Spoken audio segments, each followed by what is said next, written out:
But this is what was really, really interesting. I think his name was, Otten, a German Hittiteologist in 1966. He finds this Babylonian column, and in the column, they defined Shadu as Tarpus. Tarpus is the Hittite word, and so it's basically equivalent. So it's like Tarpus is this other deity, and Tarpus equals Shadu, or Shadim is what we know as demons. Well, what are Tarpus? Tarpus are territorial spirits that guarded households of the gods and the entryway for them. And so you have the evidence of the Teraphim being a spirit that's associated with land and households. And then you have Rachel, who grabs it because she's terrified. What if Yahweh doesn't pull through? And so you actually have a war that's essentially taking place behind the scenes in a family situation between these households. Territorial Spirits.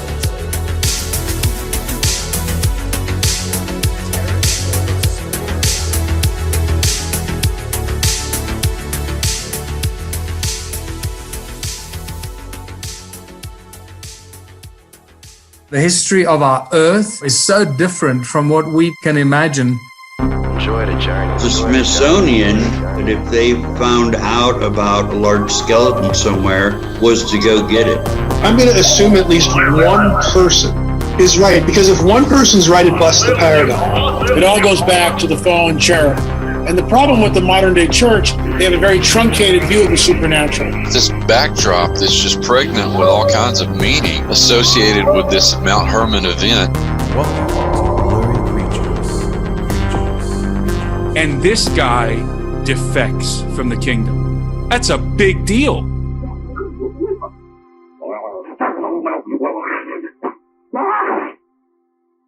Let's just get started. Welcome to the show, Dr. Joel Muddamalle. Joel, you are the Director of Theology and Research for Proverbs 31 Ministries and for Lysa TerKeurst. My wife's a big fan, so I think we talked about that at the conference. You're part of a preaching team at Transformation Church with Pastor Derwin Gray. You have a Ph.D. in theology under Dr. Patrick Schreiner and the legend Dr. Michael Heiser for Old Testament, with an emphasis on Paul's household language in Ephesians as it relates to the Old Testament. You actually pointed it out over your shoulder. I'm not sure if that'll make the cut earlier, but you pointed out the dissertation behind you. I thought it was pretty cool. Right there. You've got a great social presence, and you do a lot of teaching, biblical teaching, theological stuff. You work with teams, ministry teams, and churches. But we wanted to have you on for a lot of reasons. One, Joel and I got to become friends this year, of all things. So we're new friends, but felt like old friends. We were at a conference in Georgia, and I happened to be talking a little bit about Bigfoot conference. Right? It was Bigfoot. It turned into one. It turned into one. Wherever Luke is, it turns into a Bigfoot conference. It brings it with him. That's true. He does. Yeah, but we were talking. I talked a little bit about the podcast on stage, and literally I come off and I'm in the back like looking for something to eat, and I bump into Joel, and he's like, "Yeah, hey dude, I heard you talk about Heiser." He's like, "I did my I studied under Mike," and I was like, "Dude, no way. This is." Yeah. So we kind of had this cool moment where,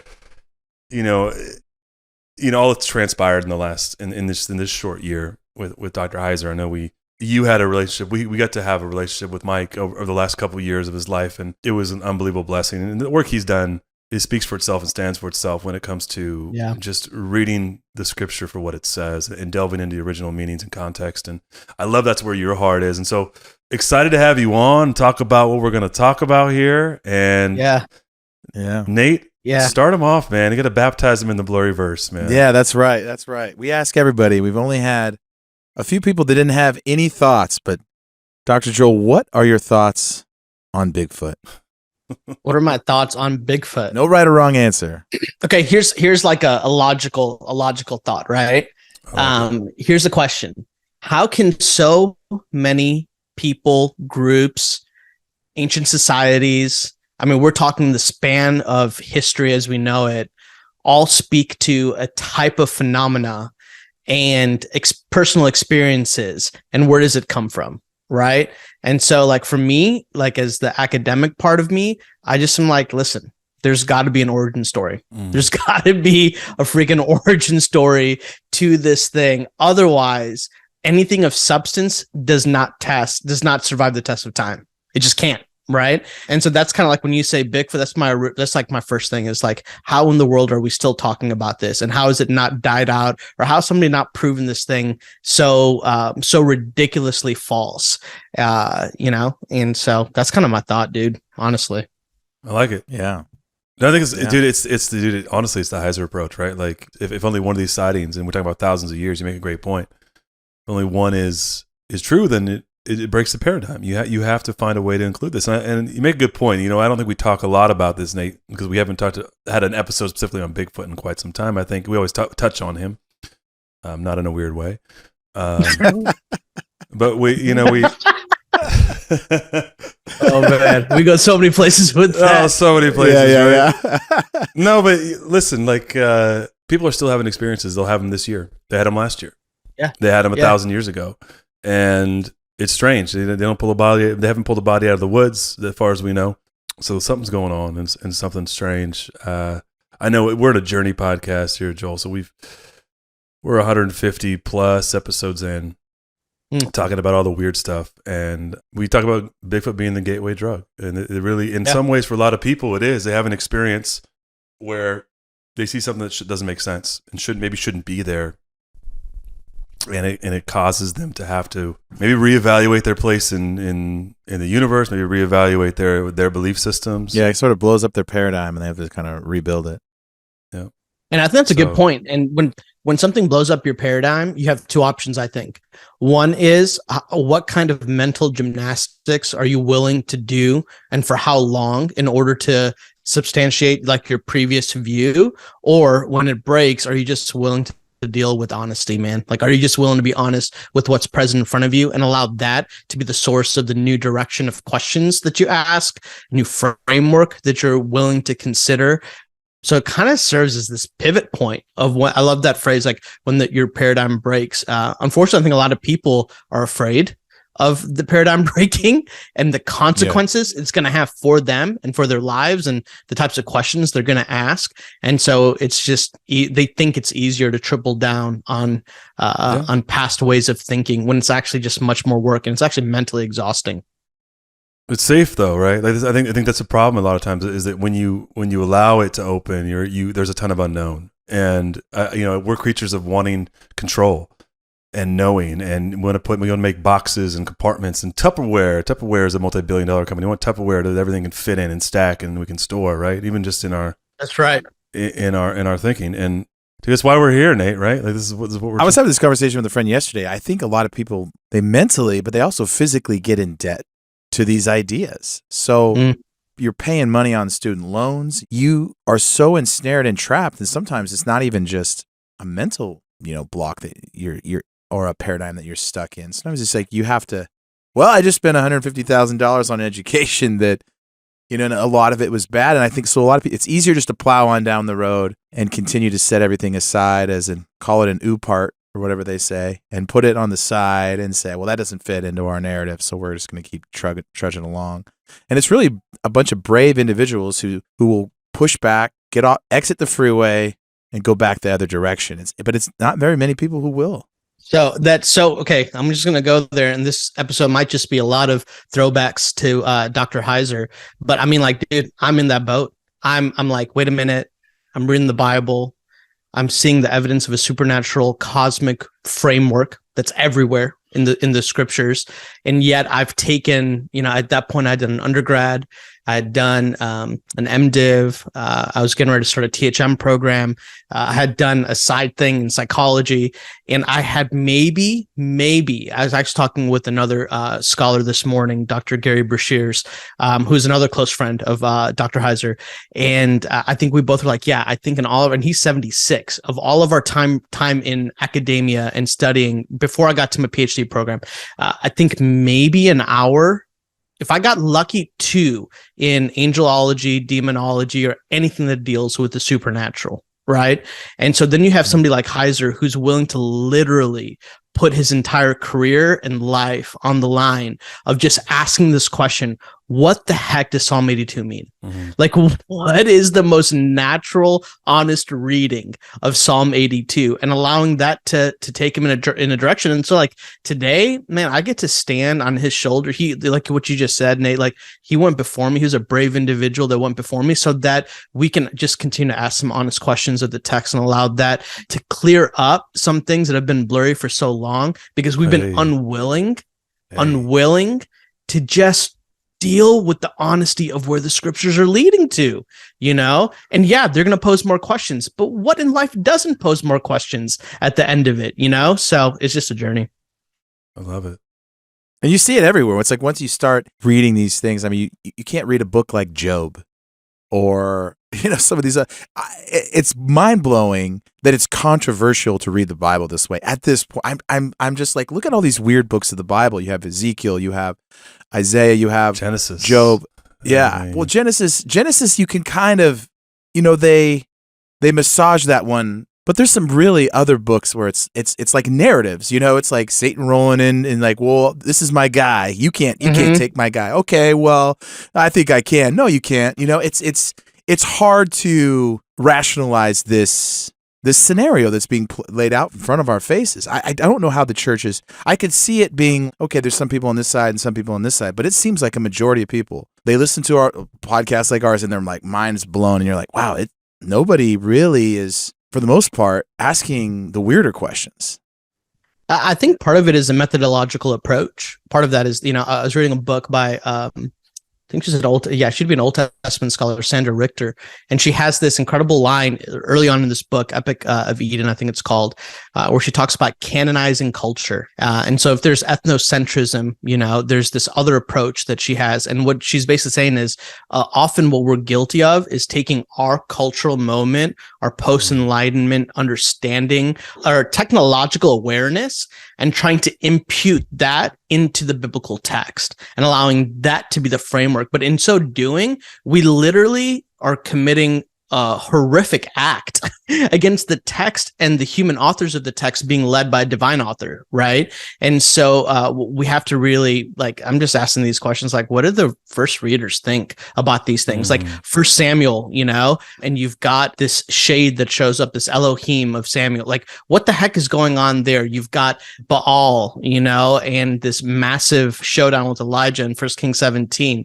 Like, what the heck is taking place on Mount Carmel, and we could easily kind of just wash it with our modern understanding, and in so doing, totally miss cosmic warfare that's taking place, that's connected to territorial deities, that is the underlying backdrop of the entire Old Testament text that leads us to Paul's language of powers and principalities in the New Testament. It's like the question that Heiser always asks, where the heck does Paul get his language? Yeah. Like, where does he get his understanding of cosmic warfare? Do we really think that in Ephesians that the Temple of Artemis is brand new, novel idea that just showed up? It's like, nah, bro, come on, give me a break. Yeah. They have been plagiarizing culture on top of culture from the very beginning, and it takes us all the way back to Genesis chapters 1 through 12. And so it's really just a recapitulation of an ancient story that's pretty devious and brilliant all at the same time, Do you think that's a strategy?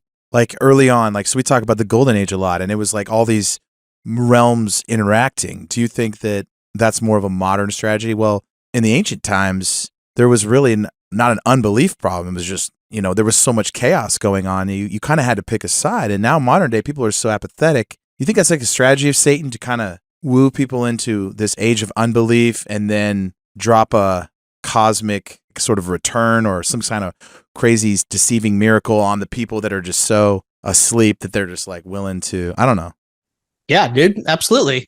There's a great quote by C.S. Lewis. I use it in my introduction to my dissertation, and I'm going to summarize. I don't have it in front of me. Basically, Lewis is like, there are two great approaches that the malevolent evil spirits love. One is a total neglect of the spiritual realm. People walking around with their heads in the sand, just absolutely unaware and negligent and dismissive of it. And so that one's horrific. But the other one is equally, which is an over obsession right? Where there's this like massive compulsion to find something, and then you start to entertain some things and get into some stuff where you're like, ooh, I'm in deep waters right now. Like I'm Indian, and people are going to hear this. They're not going to see me. I'm Indian from India.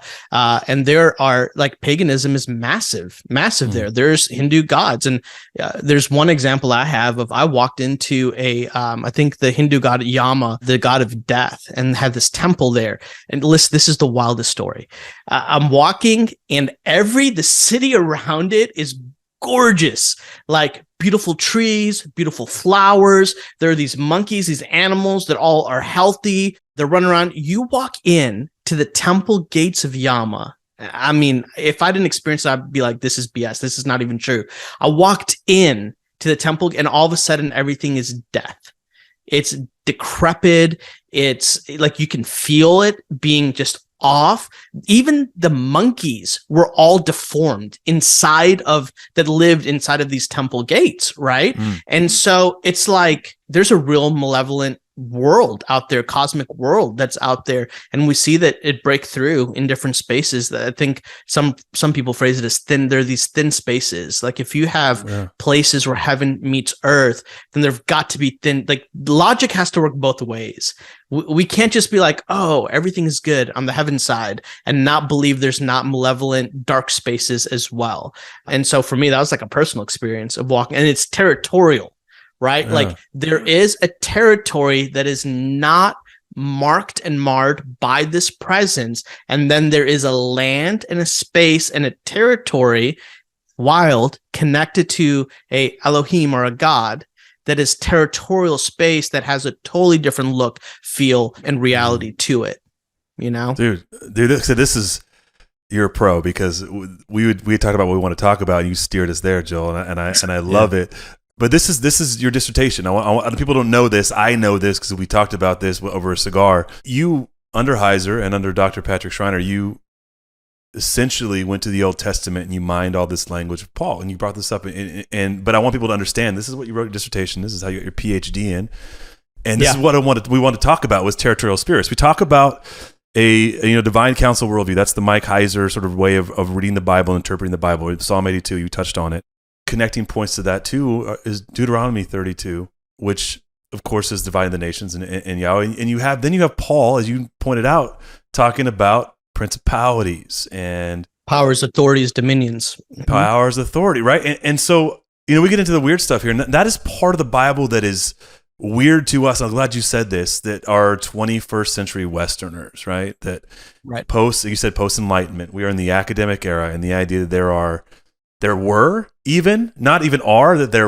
these things is hard for a lot of people to digest. Yep. But the idea that this still happens, and I think you nailed it, because I've also been places, and I've talked about on the show, whether it be Afghanistan or in Southeast Asia, some places that are, and even in the United States, you can go places. New Orleans comes to mind, where you get off a plane or you get out of your car, and it is a different atmosphere. And people can say that's just, it's perception and doesn't have anything rooted in reality. But we listen. If you follow Christ, if you follow a biblical worldview, then we live in a supernatural paradigm. And I think the wondrous work of our friend, our common friend, the late Dr. Michael Heiser, was just to remind people what the Scripture said and take them back to what it actually says and who wrote it, and who the audience was. And I think that's something that we can't harp on enough, right? I mean, Nate, go ahead. What do you say?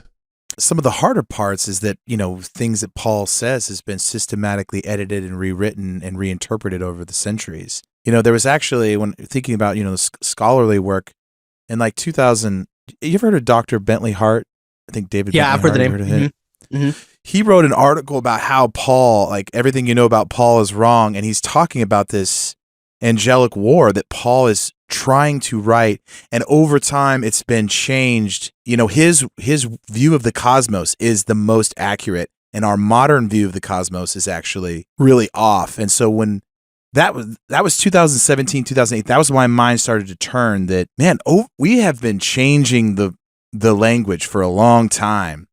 And it's more than just, we'll read this verse this way. It's like, all the weird stuff's edited out and massaged and changed. I don't know. that's a whole nother podcast. But yeah, that goes into textual criticism and early manuscript evidence. And was there an editor for Paul and his Ephesians actually written by Paul, or was it a pseudo Paul? Somebody else came in. So there's a lot of questions. But I want to take all of that, and we can have that discussion at a different time if you want, for sure. Yeah, dude, 100%. Next Dr. Joel Muddamalle podcast, we'll get into that one. There we go. Let's take it all down to its most common denominator, right? This is, again, you just brought it up, Nate. This is just fascinating to me. Let's just hypothetically say, and I'm not of this opinion, I'm going to hold to Pauline authorship. I think that there was some editorial work that was done. This is common in the Greco-Roman world. Paul probably hired some scribes who actually they were like professional letter writers, and so they would throw a little bit of their spin on it. Paul would read it just like an editor would do with a book and say, hey, I think I want to tweak this or tweak this. So there's all this stuff that's taking place. But here's the thing that you just described. Even if hypothetically we say that all this stuff was edited out and all this stuff was kind of washed clean of the supernatural, you still can't get away with the biblical text as we have it now being rooted in a supernatural cosmic worldview. Like, even the stuff that like if they were going to go through that work to edit it, then we would literally not have a New Testament. There would be no Bible for us, right? And so they were left, even if hypothetically this is true, what we're left with is still like, okay, Paul in Ephesians 2, 18 through 22, there were once sojourners and strangers. And all of a sudden, there's this architectural language, oikos terminology, that is a backdrop of the temple of Artemis, clearly supernatural and cosmic. And there's this breaking of the dividing wall of hostility. Well, that brings the temple in Jerusalem to mind, and the supernatural place where the holiness of God would have resided at the very center of this. And so it's like, even if it was all washed out, we're still left asking this question. Well, why is it, even if with our best intentions of trying to rid ourselves of this fanaticism, if you want to call it, we're still left today talking about it, right? Like, our best efforts aren't even able to do that. Yeah, it's a great point. That the backdrop doesn't change and the context doesn't change, even if you try to change some of the overt sort of meaning, or say it's allegory, whatever, right? Like, we're still talking about it today. It's a phenomenal point. Well, I think there's two reactions you can have to that. When I read that article, my reaction was, wow, everything is so much more like a Marvel movie, and that excited me. But some people, it freaks them out. Their little sort of their black and white theology gets blown up, and then they kind of get paralyzed and they freak out, and they have to kind of retreat. But some people, it draws them into the majesty and the just the magnitude of this story. And we're in a war, and there's a lot going on, and it excites people, or it can freak you out. Yeah, I kind of have a philosophical response, I guess, like practical pastoral response to that. I think the people that are freaked out are facing the limits of their understanding. And the problem of Genesis 3 ongoing is we want to know everything, and we want A plus B to always equal C. And the second somebody comes in from the outside and says, actually, B isn't even what you thought it was, it's not even a letter, it's something totally different, and that breaks your paradigm, like your guys' language, well, now you're like, crap, I'm out of control. I don't know what this means anymore. It's a position of humility that you have to subject yourself to. And there's nobody in this world running around thinking like, oh, I want to take the humble life. Like, I want to admit that I don't know what the heck is going on over here, And yet the biblical framework actually is that God uses the weak to make them strong. God uses the wisdom of this world and brings it to foolishness so that we can understand the mysteries of his ways and his work. And so it's like, man, I just hope for those folks that get to that position, they just come to that place of admitting, like, yeah, this isn't black and white. There is a supernatural realm and a supernatural world, and there are real life malevolent evil beings that are hell-bent at the destruction of God, and these beings know that they can't destruct God, they can't destroy God. So what's the very next best thing that they can do? Hijack his people, his image bearers that are, a reflection of his image. So it's like, if God's goal, and this is what I argue in my dissertation, if God's goal is he's a father of a household and he's determined to have his family back together, well, what is the enemy's primary means of upending that thing?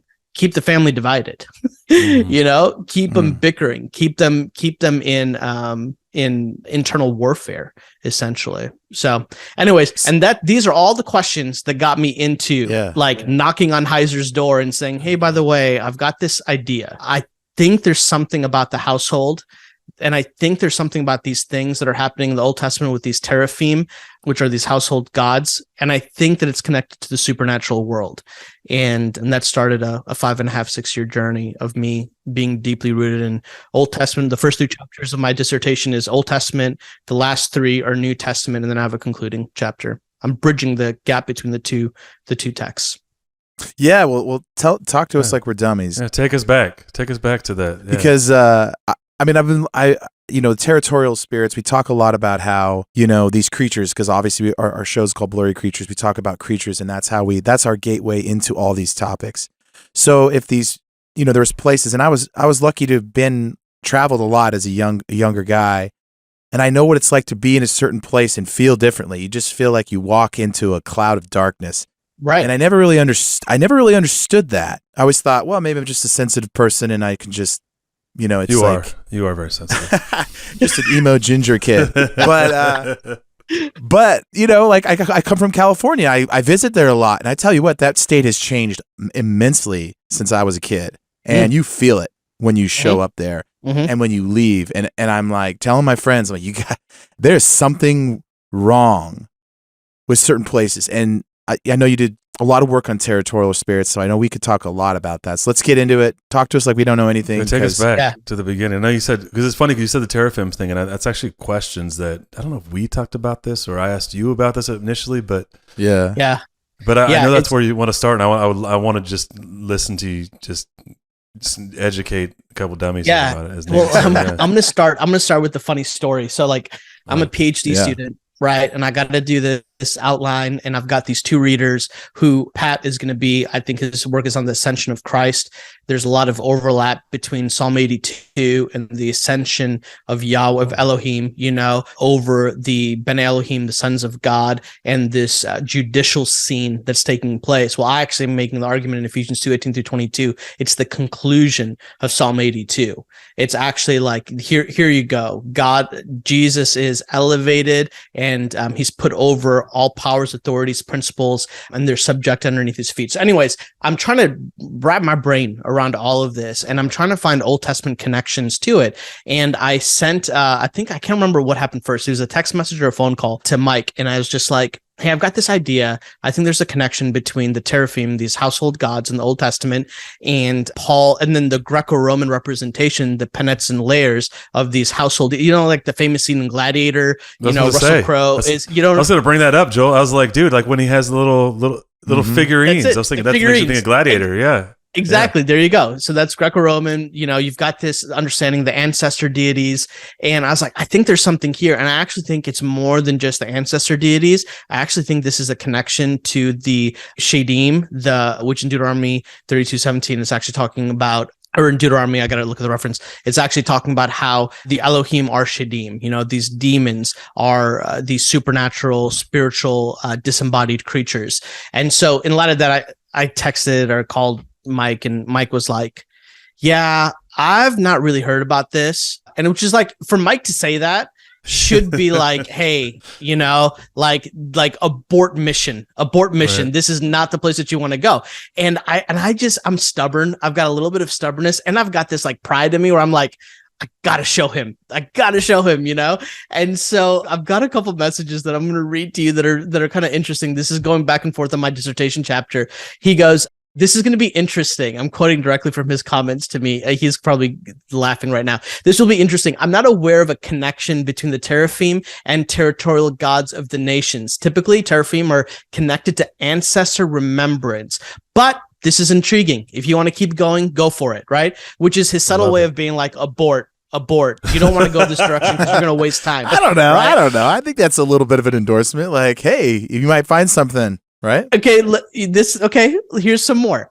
And then he goes into my chapter where he goes, Joel, I don't think you need this connection to establish your thesis. And then he goes, which is good because I'm not optimistic you can demonstrate this line of thinking. He's brutal though. I love Mike. He was like always really honest and a little bit, a little bit snarky. Right? A little bit snarky, but like straightforward. So he's like, he gives me a different trajectory, and he's like, basically, he's like, if you crash and burn, like there's a way out of this. Let me give you an escape hatch, you know? And then I get to the very end of that section, and dude, I actually have this framed and sitting on my desk. He goes, "Nice job. Very good source for this." And he's talking about this Hittite expert that I cited. He goes, "Incredible connections. I did not know this. Helpful to me personally." And I'm just like, and in my dissertation defense, he made the same comments to me. And so why bring all of this up? That's awesome, I was looking through these moments in the Old Testament were these household gods, and the Hebrew phrase for this is the Teraphim. And for a long time, it was kind of understood that these were ancestors, dead, deceased ancestors. And there wasn't much of a connection that could be made between these Teraphim and the sons of God of Job in Psalm 82 and Genesis 6. And so it seemed like these were disparate, kind of different deity type things. One is ancestors, and the other are these patron gods of the nations. And then this is basically some research found that if you take a look at Deuteronomy 32:17, I'm going to read the text. It says, "They," I'm going to give you who's the they, Israel, "sacrificed to demons, the Shadim, not to God Elohim, to gods Elohim they had not known, new gods that had just arrived." Check, this is wild, "that your ancestors did not fear." So in Deuteronomy 32:17, you have the presence of demon Shadim that are correlated to Elohim. This is synonymous language now between the two in the Old Testament. And now there's a reference to ancestors.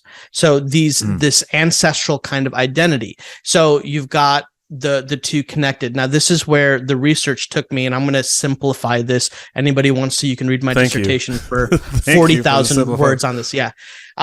Basically, a Hittite expert finds a column where it's like words and definitions. And when they find this column, they actually found, I'm going to actually get exactly what it says here. Joel, when you say column, is this like a carving? Is that what you're talking about? Yeah, like a car. It's like exactly on stone. Okay. It's an archaeological dig that they found that would have had words that correlated with other words. And so a lot of times what's happening with Hebrew is that the Hebrew language is using loan words from other Semitic languages in the area, Ugaritic, Hittite, different, words. We do the same thing. We take different words and we use loan words if we, can't find the closest meaning. A lot of our words are loan words from Latin or from even Greek at times. And so it's a modern thing, but this is what was really, really interesting. I think his name was, Otten, a German Hittiteologist in 1966. He finds this Babylonian column, and in the column, they defined Shadu as Tarpus. Tarpus is the Hittite word, and so it's basically equivalent. So it's like Tarpus is this other deity, and Tarpus equals Shadu, or Shadim is what we know as demons. Well, what are Tarpus? Tarpus are territorial spirits that guarded households of the gods and the entryway for them. So basically what we have is that now with this being present, if you can say that Elohim are connected with the Shadim, so demons, Elohim connects us back to Genesis 6 and the sons of God. And then you have a Babylonian column that equates Shadim or Shadu, same word, right? Root is the same there, with Tarpus. And Tarpus is equivalent to a territorial guardian spirit that protected the household. What is the household of? The household of the gods. Then you have a linguistic match that wraps all of these words into one usage, both in terms of etymology, in terms of its language, but also in terms of its function of how these spirits would have behaved and been used. Now, you're probably wondering, and people are listening like, okay, that's interesting, but how the heck do we find this in scripture? Like, where is this? All right, no problem. Let's go to, I got you. There's the story in the Old Testament of Rachel. You've got this is just a wild story. So basically what happens is Abram, he leaves Ur of the Chaldeans. His father's name's Terah. His brother's name is Nahor. Essentially on their way out to the promised land, Terah is like, I'm freaking out. I am not going to follow this God that has called you, so I'm going to settle in this land. And so he and his son, Nahor, they settled there. Abram goes out. Well, Abram's looking for a wife. Abram's looking for a wife for his son. I don't want to have a wife from the nations around me. I got to go back to the hometown, you know? And so you've got Rachel. And so Rachel goes, and on her way out, as she leaves, it says that she grabs the Teraphim of Laban, right? So you've got... It's her dad, right? It's her father. Yeah. Yeah. And so you've got this scenario where she grabs the household deity of Laban and she takes it with her as they escape and as they run away. Well, now here's the really big question. Why in the world would she grab the Teraphim? What is this object doing? Well, remember, when she leaves her homeland, it is space, it's territory, it's land. So for her, this makes all the sense in the world. She's like, I'm about to leave everything I ever knew while I'm in this land and in this location.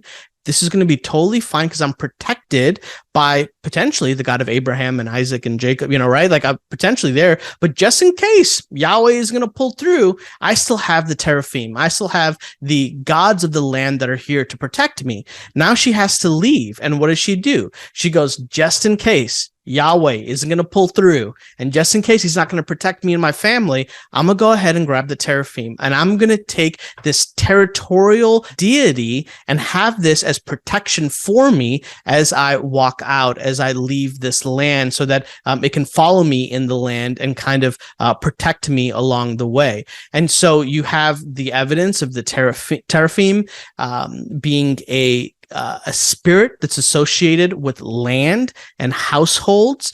And then you have Rachel who grabs it because she's terrified. What if Yahweh doesn't pull through? And so you actually have a war that's essentially taking place behind the scenes in a family situation between these households. Wow. Man. And then you see, and then what's really interesting is Laban's reaction, right? It's like, it's not like, dude, you took my action figures, you know, and I want them back. It was like he ran them down to get the stuff to get them back. Because think about it, why? But why? Why would Laban run down Rachel to get him? Why do that? Because in the way you're describing it, would be your protection or your covering, whatever it may be in that land, or your conduit to the things that are protecting your land is now gone. It's gone. Right? It's gone. It's gone. It's interesting when you say that. You know what it makes me think of right away, and this could be way off, and so you can just set those aside and say we're not talking about that. But it makes you think about when God ejects Adam and Eve from the garden, and then what does he do? He puts a cherubim with a flaming sword at the end to guard the entrance. It sounds almost exactly like what you're saying about when in the Greco-Roman sense, when they had these gods that were meant to, and Paul would have addressed, right, to guard the spaces of, as you talked about in the temples. It's like, dude, this is the same thing, like same concept. Obviously, different teams. We're talking about, you know, this is the Bulls and the Pistons. We're not, you know, you're a Bulls fan, so I had to throw that to Absolutely. you. But, I mean, yeah, and but this is when MJ's beating the bad boy Pistons, right? That's right. He's like, sorry, Isaiah Thomas, like you suck now. I got your card, and then he just destroys them. We could riff on that one for a while. I'm trying to lay out, like, you know, I think people's initial thought is they just assume all these things are bad, right? That's the knee-jerk reaction. This is all bad. This is all dark. This is all evil. How do you make sense of that? Because I mean, obviously, people just it sort of spooks them when you talk about things like this. Yeah, I gave that example with Laban and the Teraphim and Rachel, and maybe what is the motivation for it and what it presents, right? So some people could say right now, well, that could be a proof text. Is that the only place that this shows up? So this is one of the explicit places where you have the word Teraphim and you have a territorial situation, and that is happening. Now, conceptually, this is happening everywhere. This is happening everywhere in Scripture. So this is one of those things where it becomes a lens. Once you see it, you'll be able to see it clearly in other places of Scripture that typically we overlook because it's not a normative way for us to think through. So let me give us a couple of these examples, right? I love that. Love this, Joel. I mean, I love it, by the way. Continue. Yeah. This is awesome, man. Right? Because it's like the plagues of Egypt. What's happening with the plagues of Egypt? Well, and so it's like, Nate, you're asking, is this bad? Is this? I want to put this in the paradigm of Yahweh is king of the cosmos, and he has this divine council, and he gave delegated authority to the Elohim, to the Bene Elohim. And in Deuteronomy 32, 8-9, it's the aftermath of the Babel event of Genesis chapter 11. And so he gives them to the nations as guardians to protect them. And I'm going to hold to the position that at some point in time, Yahweh's plan is to bring the nations back together. He keeps Jacob as his allotment, as his inheritance. And so these deities, that are associated and connected to territories, nations, and lands, become corrupt. They accept human worship. It's full-on rebellion, right? And now their territories are connected to these supernatural beings and to a people that are part of the land. So now we go to Egypt. Why is it that Yahweh decides that the means by which he's going to set the Israelites free is through 10 plagues? Take a look at Exodus 12-13. This is what the text says. For I will pass through the lands of Egypt that night, and I will strike all the firstborn in the land of Egypt, both man and beast, and on all the gods of Egypt I will execute judgments. That sounds a little familiar. Psalm 82, anybody? Maybe? Mm-hmm. I am the Lord. The blood shall be a sign for you on the house. Now, this is house language, where you are. And when I see the blood, I'm going to pass over you, and the plague will befall you, right? Numbers 33:4. While the Egyptians were bearing all their firstborn, whom the Lord had struck down among them, on their gods, also the Lord executed judgment. What's happening here? Each of these plagues is actually cosmic and geographical warfare, where the territorial spirits, or the gods that are connected to the nations, are there. They pose some kind of supernatural power, but their supernatural power is a fraction compared to what Yahweh can do. So in giving these plagues, in executing the plagues, in doing it systematically, you can even trace some of these plagues to the specific types of deities that were known to be gods of these things. Yahweh is showing his superiority and his supremacy over these territorial spirits. Now, some of y'all are like, Joel, that just sounds like a little bit far-fetched. How do we know that there's more? I got you. Don't worry about it. How about Baal and the storm god in Mount Carmel, right? It's an act of cosmic and geographical warfare. Baal is a thunder god. This is super interesting. 1 Kings 17:1. There's this 3-year long drought, right? Elijah announces on the people because of their idolatry. There are other passages of scripture, Deuteronomy 11:16-17, Deuteronomy 28:23-24, where God gives as a potential punishment for the Israelites for idolatry, famine, a withholding of rain. Now think of the irony about this one. You're worshiping Baal, the storm god, and there ain't no rain. Like, what in the world is taking place, right? And so the battle on Mount Carmel is a supernatural cosmic showdown between false prophets and the real prophet, between a false god, real being, deity, just not Yahweh, the one true God. And then the last one, this one's my favorite, and it's super overlooked, but this is perfect example of territoriality in terms of cosmic warfare that's taking place. If you look at 1 Samuel 5, there's this odd story where the Ark of the Covenant is captured by the Philistines, right? This is what 1 Samuel 5:2 says. The Philistines, now remember, the Ark of the Covenant is like this holy ark. God's presence would have resided there. 1 Samuel 5:2. Then the Philistines took the Ark of God and brought it into the house of Dagon and set it up beside Dagon. And when the people of Ashdod rose early the next day, behold, Dagon had fallen face downward on the ground before the ark of the Lord. So they took Dagon, they're like, well, maybe he stumbled in the middle of the night, right? That's my commentary. And put him back up in his place. He might have gotten drunk or something, who knows? But when they rose early in the next morning, behold, Dagon had fallen face downward on the ground before the ark of the Lord. And then check this out. The head of Dagon and both his hands were laying cut off on the threshold. Only the trunk of Dagon was left to him. Now, a little bit of Hebrew here. The Hebrew word for Dagon on one of the roots of it that compounds the word to make it together, it can mean fish. So what does an object look like where the hands are gone and the head is gone? You just have a trunk and it looks like a fish laying dead on the ground before what? Yahweh. Now here's the interesting thing. Where is this taking place? It's not in Yahweh's land. It's in the land of the Philistines. This is territorial warfare, and the territorial spirit is overcome and overpowered by Yahweh himself. This is territorial warfare. This is territorial warfare.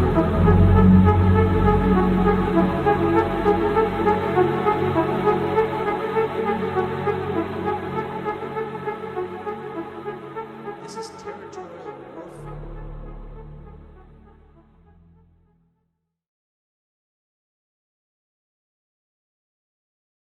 Dude, that's rad. So, oh man, I have so many questions. I don't even know where to start. Well, it's funny because I was talking about this a little bit the other day because California is having record snowfall, right? And it seems like there's a lot of narratives about weather and all the things going on, and yet this state that's supposed to be dry and it's getting pummeled with snow. And Right. you wonder if some of these things are still going on today. Is kind of the thought I had. Is that all this supernatural stuff, these wars, these territories, these principalities, it all seems like it's still going on, but we're just not aware of it. We're just asleep to it all. I think when we read the Old Testament, we think, oh, there was a time when this is how it went, but now, we're just hanging out and things are good. And I think that's a, the New Testament, the Old Testament, there's just a big difference there. At least that's how when I grew up in the church and went to Christian school, and they weren't. And in the last few years, they're together now. They're finally like, if anything, now the Old Testament makes more sense than the New Testament even. And it used to be the opposite, where I thought the New Testament makes sense. I don't understand the Old Testament. Now it's like I think I'm getting the Old Testament a lot more than the New Testament. And it's funny how things switch. But my question, so these spirits, right? You saying that they were loyal to God at one point, then they got corrupted, like any rich celebrity would get corrupted, like. Starts out good. He's a good homegrown boy, and then he gets in and he becomes the rock star, and then and then he drinks his own Kool-Aid, and then he gets corrupt inside of his heart, and then he uses people as pawns and stepping stones in order to become more and more and more. And in the process, he finds or she finds themselves more lonely, more anxious, more distraught, more isolated, more frustrated, and all the money in the freaking world isn't going to help them get out of that situation that they kind of put themselves into. Yeah. All right. That's a different story for a different No, but isn't it interesting though, like Joel, like on that note, that when you talk about it, the way that God set things up, that the wages of fame or adoration or worship are that, or just what you described, and it just is. It is a universal truth that, like, that whether it be humans or whether it be the Ben Elohim, the sons of God, the angelic race, whether it be any of those people that aren't Yahweh, that aren't the King of Kings, that worship ultimately corrupts and destroys and literally rots to the core. It's a fascinating truth of reality. There's I've said this for a long time, but I literally think there almost nobody makes it out staying true to themselves. There's very few people that are able to do that well, and I think when you say that, it just translates across the board. I mean, literally across the board when it comes to these regents of Yahweh. These, they were governors or whatever you want to, ambassadors of the kingdom, more or less, that were given charge over realms and nations. And we talked about this sort of language, Nate, with Tim a lot, but like there's this idea of how the way a kingdom works. This is how it worked, right? And then these entities take and they want what God has, right? They want to be worshipped and adored and pedestaled or whatever you want to call it. But it's fascinating how that just ultimately doesn't matter who you are or what you are. And I guess in this case, it destroys you. Well, I think a good way to think about this is that we always say on our show is like, okay, think about the diversity of species on planet Earth, and then think about how heaven's probably no different. We tend to think these worlds, these realms are so much different. So I think if you think about human terms, do you think Satan's going around and just approaching these gods and saying, "Hey, look," and slowly corrupting them one by one, or having psyops where he's trying, like humans do, like we're fighting geopolitical wars, and this guy was on our side, and then he's not on our side, and it's just this chaotic. Yeah, this is such a good question. So there's differing opinions among scholars about this. Walter Wink is a brilliant. I'm not sure if he's even still alive or not, but he wrote a lot in this area. He had this concept of the rehabilitation of the rehabilitation of the Elohim, of these sons of God. I am going to land with Heiser on this one. I'm not going against him on this one. I think Psalm 82 is a judgment upon them, on those beings, and I think that set the stage. So it's like the angels of God, they are set in place, and these fallen angels have made their bed, and they're set in their place. And so I don't think that we've got this like temptation that's actually happening for these other, because think about it this way, like the angelic beings right now who stayed faithful to Yahweh are probably like, heck no, I want nothing to do with Gehenna. Like, heck no, I want nothing to do with what. Did y'all pay attention to what took place when Jesus hung on the cross? The evil spirits thought that they sent him to his own death, and actually the cross was the means of their own death. Right? Like they've observed the redemptive plan of God at work here. So I don't think we have to worry about this. I do want to make just a couple comments on this. To one, Luke, your point, humanity was always intended to be reflectors of God's glory, not absorbers of God's glory. And yet being made in the image of God is a dangerous position to be in, because it's very easy to try to absorb glory that was intended only for him, rather than reflect glory onto humanity and to the creation, to point worship and awe and majesty back to the creator. Right. And so That's a word right there, bro. That is a word. Yeah. I think what we're finding, it's humility, right? I mean, that's yeah. Like kind of what you were saying earlier. It's like some of these musicians, they get to a place where they don't have any real friendships. They don't have. So what do? They just keep going out, and they want all the admiration of their audience. They want to absorb it all, and it's like this addiction, right? So they don't have either. Absolutely.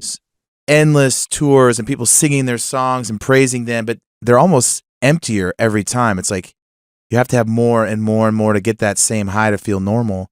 Eventually, you get lower and lower. It's actually disassociative. What it's actually doing is reinforcing a fabrication of your identity, not the reality of who you are. I'm a big fan of the late great Eugene Peterson, and he has this saying. He talks about the congruency of the heart, that he longed for what was inside of him to be true of what came out of him, what came from him in his words and his thoughts and his actions. And I think what you're describing here in this discussion, and I'm going to connect it back to Nate, your first point about what's happening right now, is that there's a discongruity when you and I buy into the hype that we are more than God intended for us to be. This is the Nakash in Eden, yes, coming to Eve and suggesting that if you just eat of this fruit, that you will be like God. Think about the implicit lie of that statement. They were already more like God than any created being. They were made in his likeness and in his image. And in a total reversal, in a total tragedy, when Adam and Eve eat of the fruit, they actually lose what they already were in order to be something they were never intended to be. Oof. Their humanity broke in that moment. Right.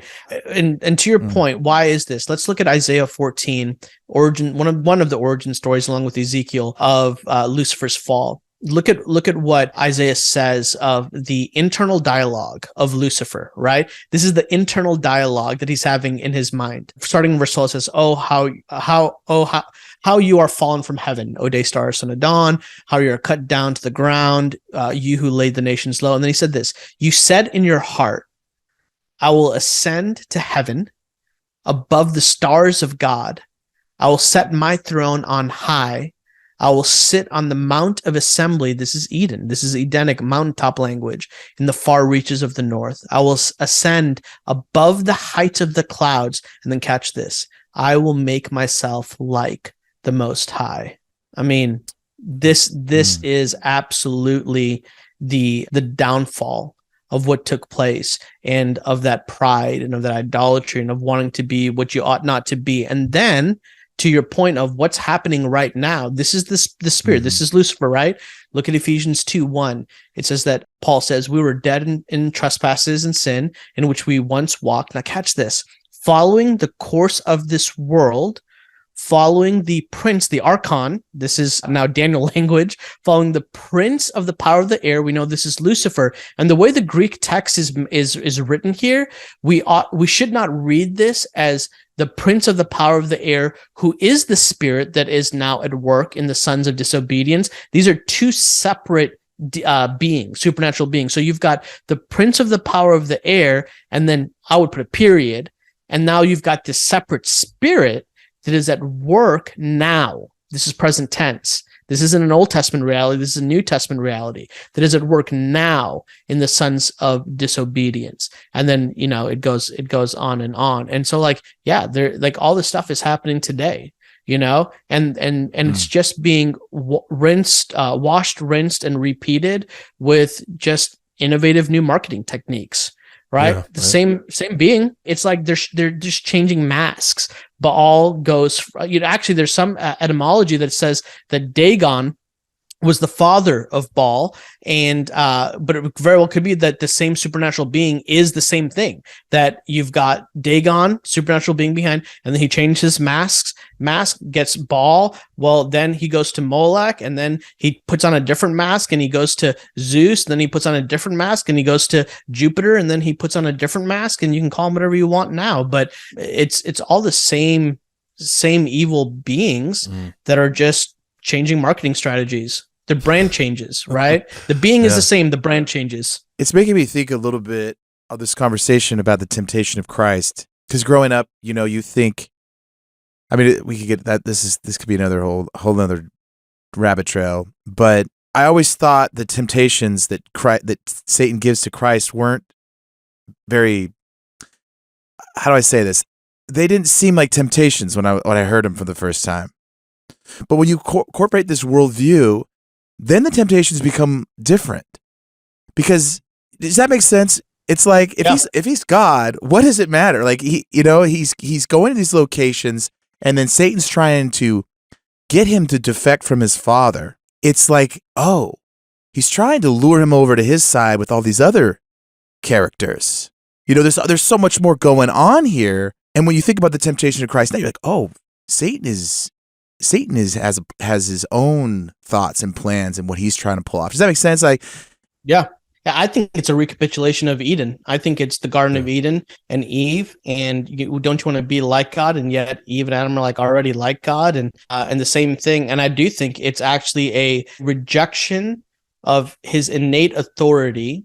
Right, the ascension hasn't taken place yet, so it's like, here you go. You can have $5,000 right now, or you can wait till after the cross and you can have eternity. Like you could have eternal treasure. Well, what do you want?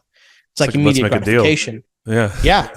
Right. Like immediate gratification. Like, well, I don't know if I'm going to make it past the cross, and I don't know if I want to go through the cross. And so, $5,000 could work right now. But even notice that the language of the temptations is all spatial, territorial. It deals with the temple. It deals with heights. He takes him to the top of a mountain. Well, what happens on tops of mountains?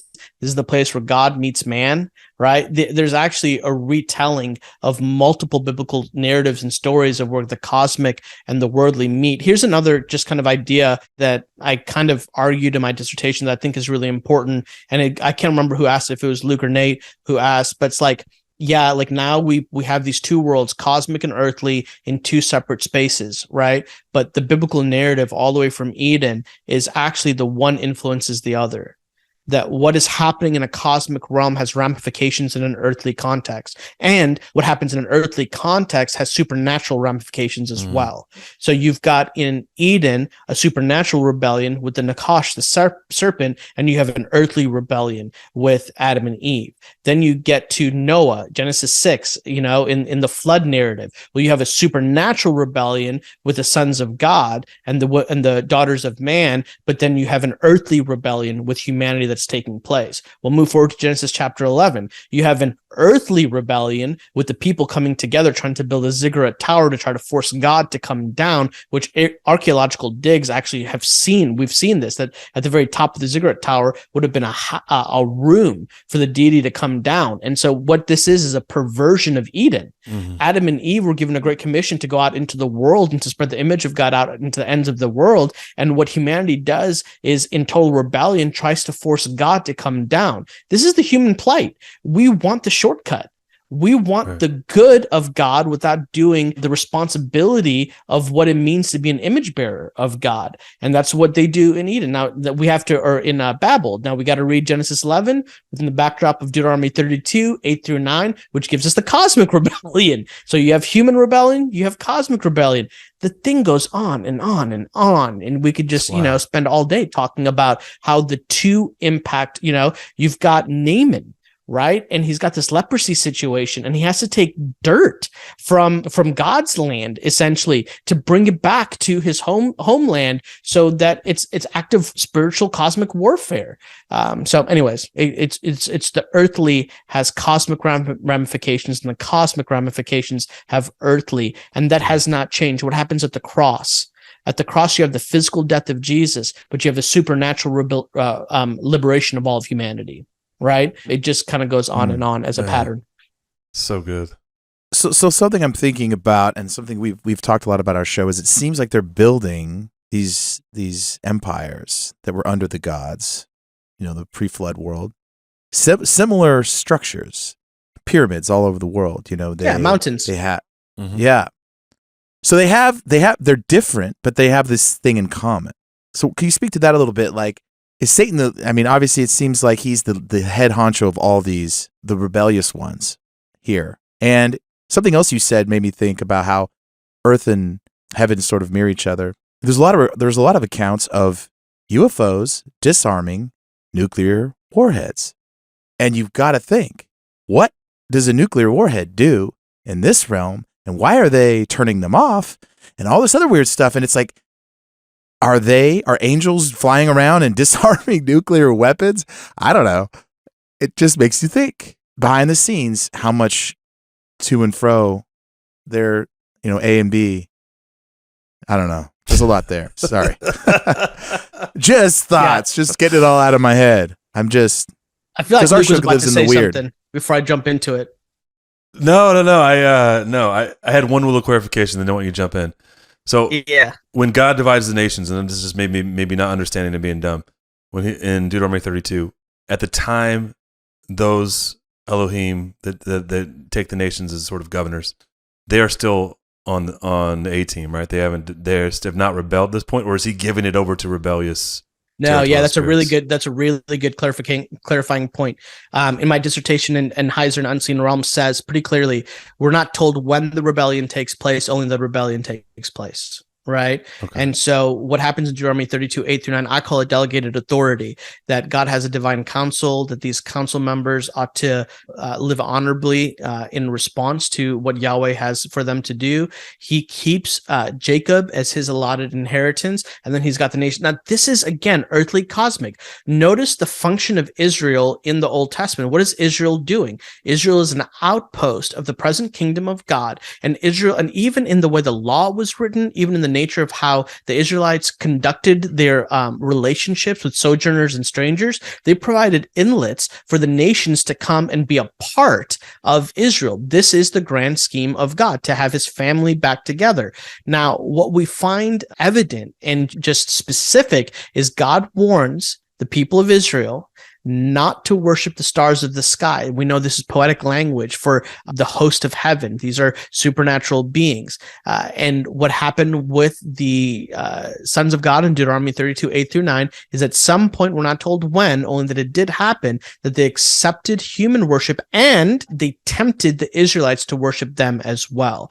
And so you have these two acts of rebellion. The time frame, we don't have all the details of, only the fact that it did take place and it did happen. Mm-hmm. Yeah. I mean, it's interesting too in the context of the New Testament, right? And I know you write about this, and I want to get back to Nate's question, but it's interesting that that what Jesus did is brought the Gentiles back into the fold, and to your comment, right, of Israel being the outpost and having inlets to the restoration of the family of God, that it's always been the plan. Even though the Jews would say they're set apart and they're chosen, which they were chosen, God's plan was always, even then, was to bring his family, the entire family, back together. And then it was really completed in the work of Jesus, which I think is the most beautiful story, the way these things all connect. And I love the lens that you gave us here with the Territorial Spirits, because I think it does make so much sense.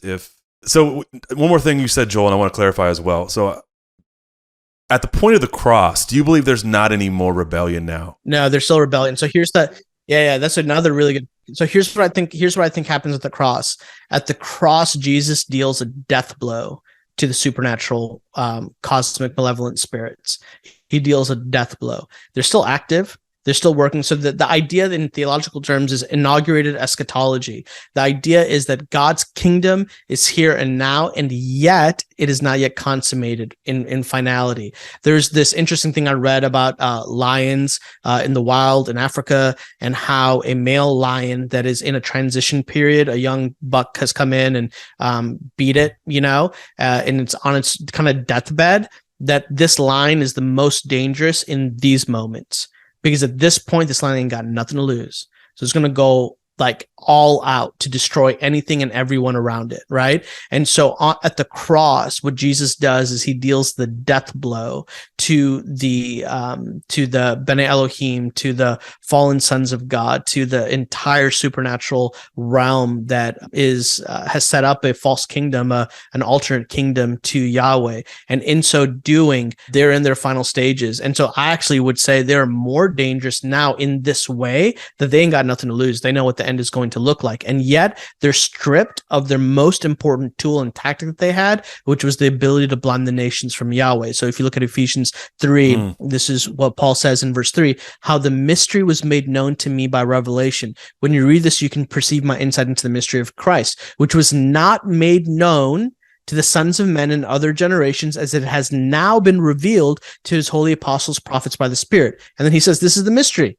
The Gentiles are fellow heirs, members of the same body, and partakers of the promise in Christ Jesus through the gospel. So if the Gentiles were territorially ruled by malevolent supernatural beings, but at the cross they were dealt a death blow, now the church has every opportunity to show the manifold wisdom of God and bring in the Gentiles. That's earlier in Ephesians 2:18 through 22, that we are no longer strangers and aliens, but we're actually the oikos tautheo, we're the household of God. Before you ever get to the temple, you get the house. So the house is built, the house is growing and forming into the temple. And what is the temple? The building blocks of the temple are the nations of the world. Yeah. I mean, well, it helps me kind of think about sort of my previous question, because it does seem like after Christ, there's sort of these deserted, it's almost like there's these ghost towns around the world of these ancient empires, and who knows when they went deserted and became ghost towns. Some people say pre-flood, some people say after that they were just remnants of these sort of dynasties that were in full rebellion against God. But they had these things in common, a lot of snake imagery and iconography, serpent worship. Mm-hmm. Oh, yeah. Temples, and they're building mounds all over the Philippines, and they're all over America, and they're all over China, and they're everywhere, right? And there's South America. But there is little differences here and there. Some of the architecture is different. The stonemason work is different. And you're just like, okay, there's similarities and there's differences. And it's really confusing when you get into sort of the megalithic construction and like why they were building what they were building, where they were building it. But they were connected. They knew sort of the Earth's grid, and they were building them in certain locations even. So I just wonder the similarities and differences. Like a lot of this is astral, right? A lot of this astrological, because they're making connections between the temple and astral deities.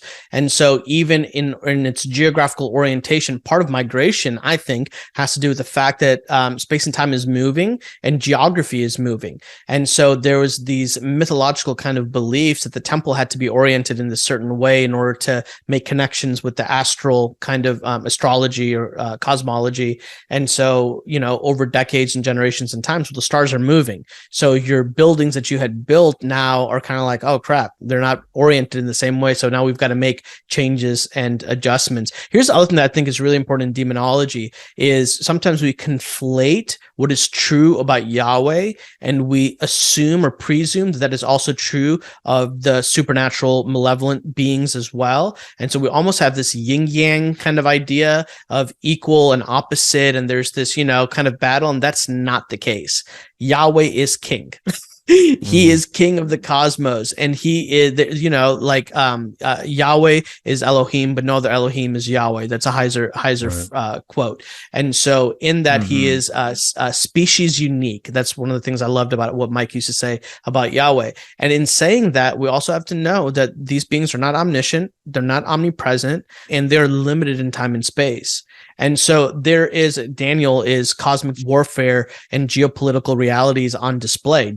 It's very clear that at some point in time, just like in any military situation, if land loses value, you withdraw, you move to different places where there's more opportunity as civilizations are changing and as there's new opportunity to grow. And, I think you have the presence of supernatural beings that are like, well, screw it, I'm out of here. The land of the Philistines is not like they're a dead people. And so I'm going to now move to a different geographical, spatial, territorial location to cause havoc in these spaces. And so in that type of supernatural territorial migration, it makes sense to me, at least theoretically, to say, that's where you have some similarities, but unique distinctions of a new society and new ways that these beings could work. And what we know about egos is that sometimes they get along, sometimes they help each other, and sometimes they don't. So do these spirits war with each other and war with Yahweh? And is there any evidence for that? Yeah, I think so. I think they do. This is probably a whole different discussion for a different day, and we can get into some examples of that. But I think that there's absolutely infighting amongst the supernatural realm, and yet there is good evidence that there is a competing head of a household, and Lucifer is, in terms of organization and rank, higher than all these other supernatural beings. But again, the enemy can only be in so many places that, in one place and in one time. And all these other malevolent supernatural beings have got their own agendas that they're dealing with. And so I think he's got his hands full in dealing with very difficult personalities, I'm sure, and how that works out. Clint Arnold is an incredible New Testament scholar. I did a lot of work. He does a lot of work in supernatural warfare. And I think Clint gives us a good approach to this. We're told of differences of rank. We're told that there's a difference between angels and archangels and all of that. And yet, at least from the biblical text, there's a silence in terms of how those ranks are played out and what maybe the military scenario looks like. And so that's where me, as an evangelical kind of Orthodox biblical scholar, I'm going to try to go to where the text takes me to. And beyond that, it's going to be some speculation on my part. And I'm happy to speculate there, but I'll just be clear that it's speculation on my part. Do you think that that some of the geopolitical conflicts that we see now, like today, absolutely are related to the influence of these territorial spirits at absolutely war? Yeah, absolutely. Listen, this might get me into a lot of trouble. I may get canceled out of saying some stuff over here, right? Not on our show, bro. Not here. Listen, I just cannot. I wrote a paper. I'm a co-host for a series called Therapy and Theology. It's myself, my boss Lysa TerKeurst, and a licensed counselor, Jim Kress, and we did a whole section on pornography. The Jim calls it the porndemic. Listen, y'all, I'm just telling you right now, there is no other explanation in my mind, theologically, biblically, and as a scholar, a New Testament scholar, other than malevolent supernatural beings that have cultivated a culture of porneo, right? Porneia, like that system that has invaded into different systems and structures inside of our world. Geographically, locationally, there are hotspots of sexual perversion. Ancient Rome, we think Rome was horrible. Like some of the stuff that's happening now makes Rome look like no big deal at all, which is just mind-blowing to consider.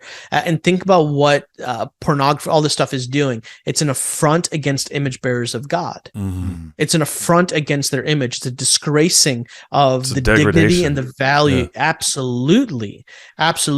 And so you have that. And I think the same is true. Like, again, this might get me in trouble. I don't, whatever. But like, I think the rise of psychedelics right now and the infatuation with shrooms and all this other stuff, I think I'm watching, sitting back, looking, I'm like, listen, I've had some friends talk about some experiences that they had. I'm just like, listen, y'all are talking to real supernatural beings. Mm-hmm. Like this is opening doors and gateways into realms of reality that you have no business being in.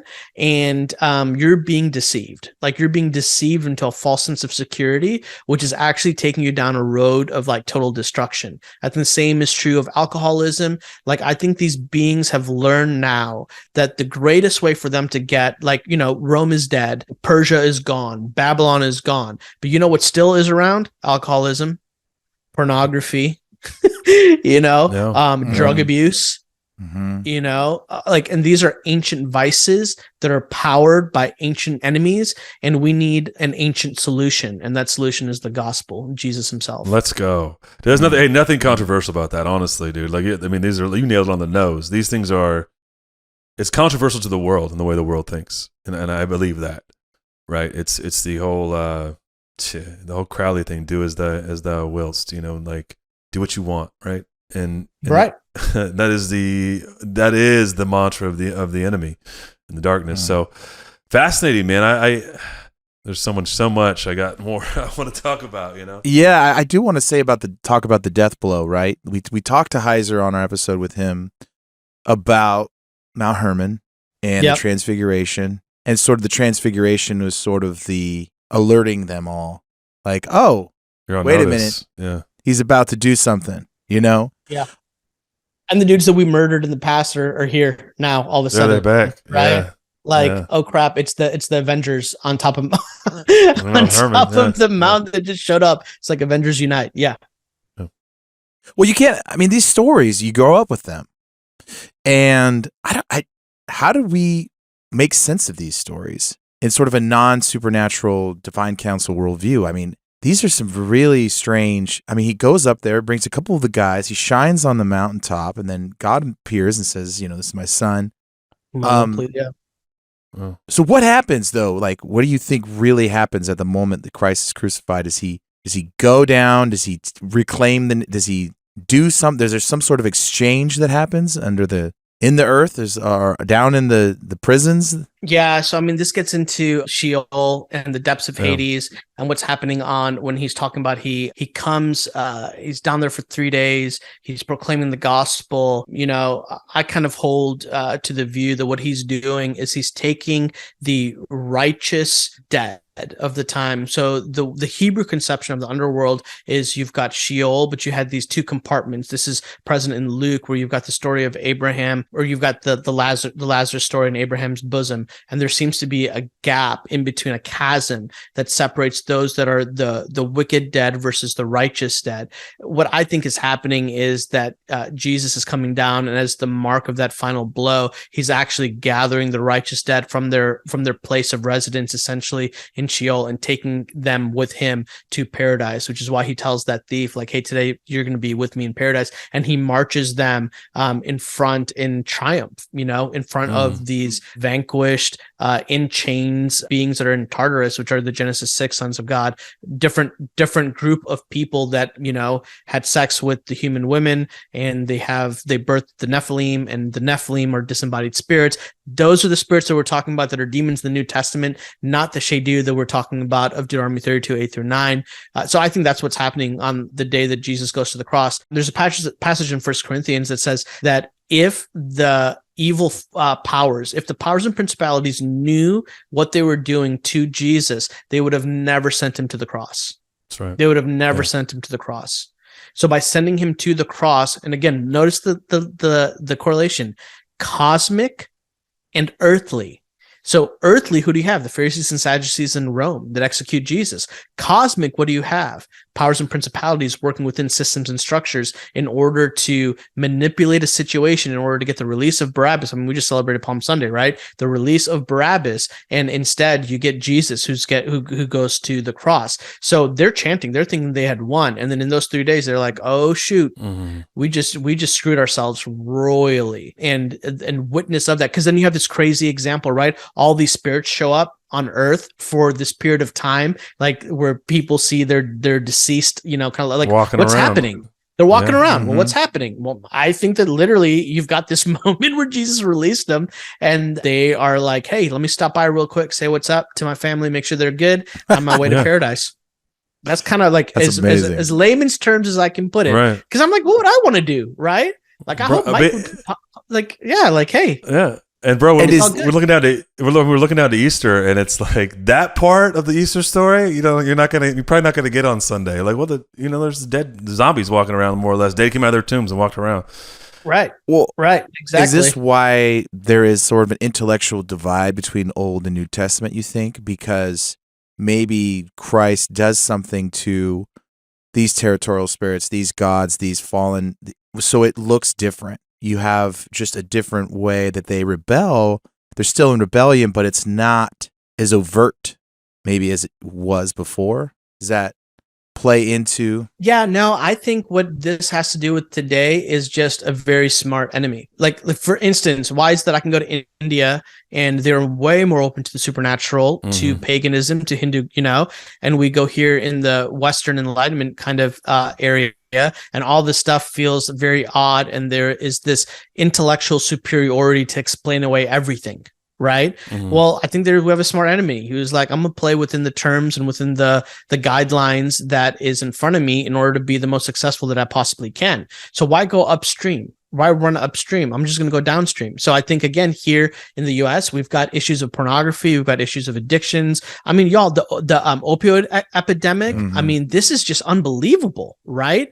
What's taking place. And do we really think that this is just human innovation? No, I think there are territorial spirits and beings behind the scenes that are promoting a lot of this, racial injustice and disunity and division. And then I think we're again, this could get me in trouble, but I think we are very naive to think that the local church is immune from the tactics of the enemy. Right?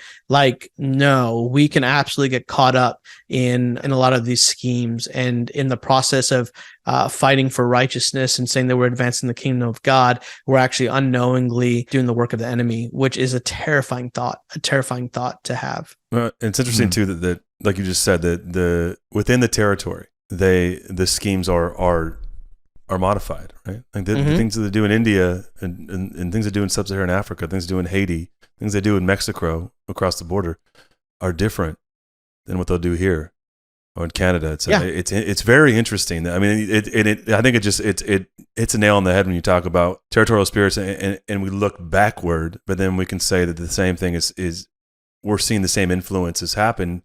Now it just perhaps looks a little differently. Like you said, the marketing's changed. Yeah, that's a very spot on point to this. To this whole conversation. Think about it this way. It's like when you got to rebrand somebody, right? Yeah. Like it's like the rebrand moment, and bands have to do this. Artists have to do this all the time. Athletes have to do it. When you have to rebrand, it's the same person. It's the same being. You're just giving a different spin on it, right? Yeah. And so you go to India and you have one of the most horrific systems, the caste system. And I think that's a supernatural system and structure that's put in place, and so that territorial spirit in that area is going to work within that system and work within that structure, and it's so embedded. It is so embedded in that space. You want to know how you get spiritual warfare in India? You go there and you suggest that there is no caste system. You suggest that there is no longer Jew or Gentile, but that we're all made in the image of God. Watch how all hell will break loose over there. Why? Because it's a spiritual act of warfare against a stronghold in a territorial space that has used that tactic as a tool to keep humanity divided. And now you're threatening that evil spirit's actual power and stranglehold in that system or in that society, in that territory. And do you think a human being is necessary? Like a human being has to make a decision or has to give themselves over to these spirits in order for them to then take possession of that area? Or do you think that they can sort of manipulate human beings to do their will? Like who's in control here? Who's, because a lot of people say it requires a human being first to give up their sort of their right, their agency.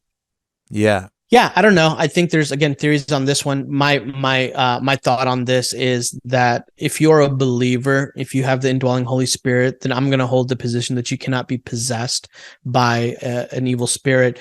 You can, however, be oppressed and you can be manipulated, so you can feel oppressive systems on it. I think it's very scary for people that are neutral. Because if you're neutral on the chessboard, you're fair game for everybody. So it's like, listen, if you're neutral and now you got yourself in addictions and alcoholism or whatever else, and even these psychedelic things, like I really think that these are gateways, supernatural gateways into possession.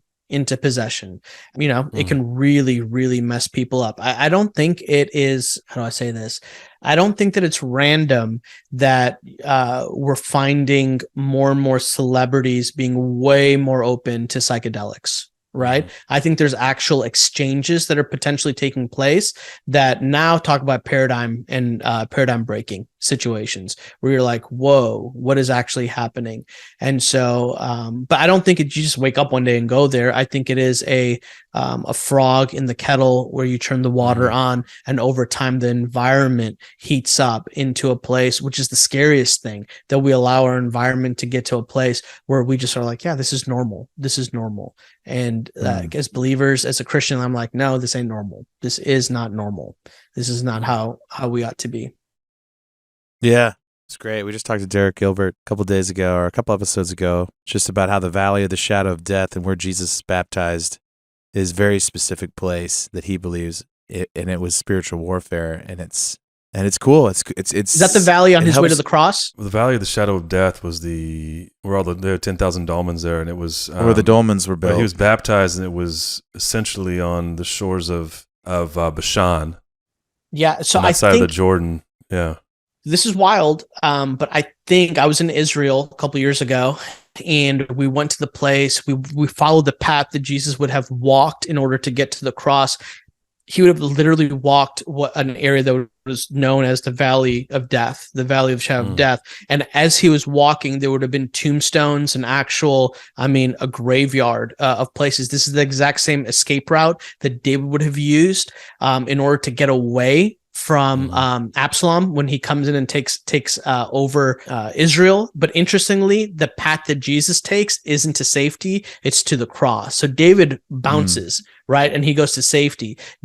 And so as David leaves, he sees the Valley of Death as an image of like, oh crap, I could die, so he's like, I'm gonna get to freedom.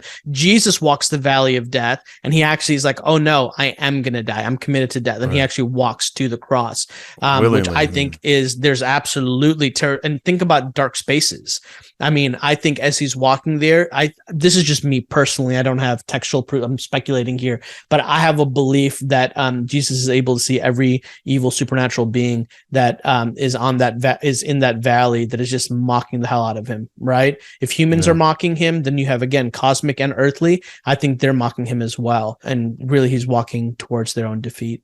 But he's walking to victory. I love that. I love victory, man. It reminds me of when I was a kid and I watched the Chronicles of Narnia, and you see Aslan getting, and they're all the weird creatures around them. There's just, and I think that's what Jesus was seeing on the cross. He's seeing human beings mocking him, but then all the weird, dark stuff. That's what I thought as a kid. Like, oh, it made that scene it made that sacrifice and that raw emotion just so much more intense. Now think about this, and now think about Jesus' last words. Father, forgive them, for they know not what they do. Who is the them and the they? I think it's earthly. I think he's like, forgive humanity, for they know not what they do.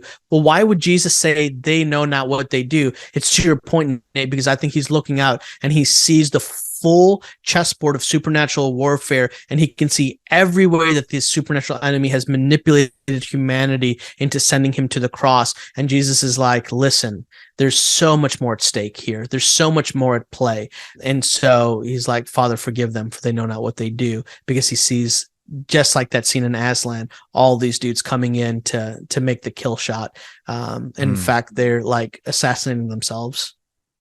Isn't it just the irony? There's so many verses too. Like, I didn't come to condemn the world, but save the world. And, you grow up. The hardest part about growing up in the church is you get sort of little snippets of the supernatural, and you interpret some of the other events so poorly because you don't have the full, all the colors of what's going on. And so a lot of people get real hung up on all the cataclysms and all the other things that they don't like about Scripture. And I love this episode, Dr. Joel, because it's kind of like every time a first-time guest comes on, it's sort of shotgun blast with like, we kind of go all over the place, but it's just a great introduction. I really enjoyed your energy and your thoughts and your studying, and it's cool. I was fascinated. This is fun because a lot of times you're really personable too.